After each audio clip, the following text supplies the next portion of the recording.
Two questions here.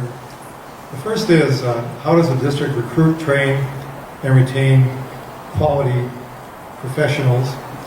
And the second part of that question is, in this age when so many want the inaccurate information they pick up from certain media sources and the internet taught to their children in school, what would you do as a school board member to protect teachers who are attacked for teaching evidence-based information and facts?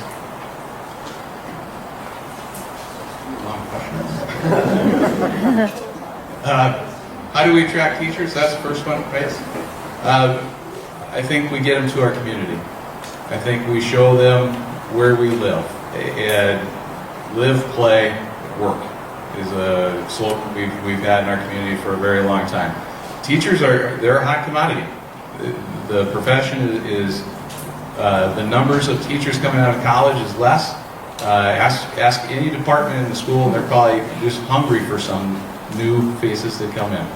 So we really have to get them here.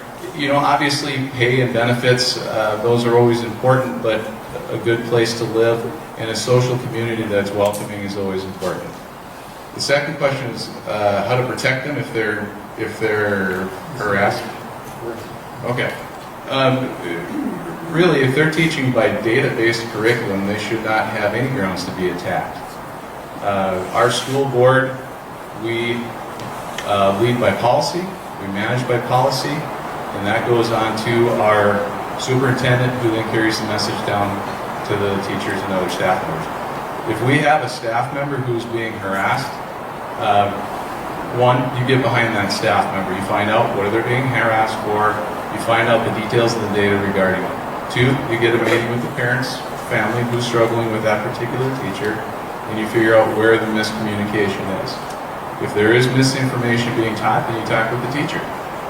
If it's accurate, data-driven education and the parents are off, then you have that communication with them. There has to be a common ground, but there also has to be protection of your employees. To recruit, train, and maintain quality teachers, I think that flows pretty well in the Alexandria area because we have a very attractive community. We have a lot of businesses and manufacturing that happens here. Great place that people want to live.